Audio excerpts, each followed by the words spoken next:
విజయవాడ తూర్పు నియోజకవర్గంలో గద్దె రామ్మోహన్ విజయాన్ని కాంక్షిస్తూ 12వ డివిజన్ అశోక్ నగర్ రఘు గార్డెన్ కరివేపాకు తోట ప్రాంతంలో కృష్ణా జిల్లా పరిషత్ మాజీ చైర్పర్సన్ గద్దె అనురాధ ప్రచార కార్యక్రమాన్ని నిర్వహించారు. గద్దె అనురాధ ఇంటింటికి వెళ్లి బాబు షూరిటీ భవిష్యత్తు గ్యారంటీ కరపత్రాలను అందజేశారు. ఈ సందర్భంగా ఆమె మాట్లాడుతూ జగన్మోహన్ రెడ్డికి వైసీపీకి ఓడిపోతామనే భయం పట్టుకుందని అన్నారు. అందుకే టీడీపీ సానుభూతి పరులు ఓట్లు తొలగించి ఎన్నికల్లో లబ్ధి పొందాలని దురాలోచన చేస్తున్నారని చెప్పారు. వైసీపీ ప్రభుత్వంలో ఒక్క అభివృద్ధి కార్యక్రమం చేయలేదన్నారు.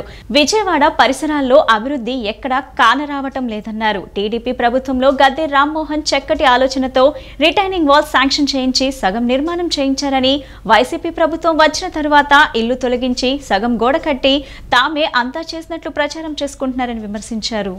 ఏదైతే రిటైనింగ్ వాల్ ఉందో విజయవాడ తూర్పు మరి కృష్ణలంక ప్రాంతం, అది ఆ రోజున చంద్రబాబు నాయుడు గారు తెలుగుదేశం ప్రభుత్వంలో గద్దె రామ్మోహన్ గారు ఆ వరద వచ్చినప్పుడు అంతా కూడా ఆ నీళ్లలో వాళ్ళు సగం మునిగిపోయి ఇబ్బందులు పాలవుతున్నారని చెప్పి ఒక చక్కటి ఆలోచనతో రిటైనింగ్ వాల్ కి 450 కోట్లు శాంక్షన్ చేసి దాదాపుగా సగం పూర్తి చేసిన తర్వాత 2.5 కిలోమీటర్లు వీళ్ళు అధికారంలోకి వచ్చి మరి ఎన్నో ఇళ్లను పీకేసి, అంటే అసలు కట్టేదే అది ఇళ్లకి ఇబ్బంది కలగకుండా దాంట్లో కొన్ని వందల ఇళ్లను కూడా తీసేసి ఏదో అరకొరగా ఒక నిర్మాణం చేసి ఇవాళ పెద్ద ఎత్తున ప్రచారం చేసుకోవటానికి అక్కడ జగన్మోహన్ రెడ్డి గారు ప్రారంభోత్సవ కార్యక్రమం చేస్తా ఉన్నారు. అంటే ఈ ప్రభుత్వ అధికారంలో వచ్చిన దగ్గర నుంచి మనం చూస్తా ఉన్నాం. అక్కడ టిడ్కో ఇళ్లు నిర్మాణం చేసింది మనం, మరి దాదాపుగా 95% మనం పూర్తి చేస్తే ఆ ఇళ్లు ఈ రోజు వరకు కూడా మరి లబ్ధిదారులకు ఇవ్వని పరిస్థితి.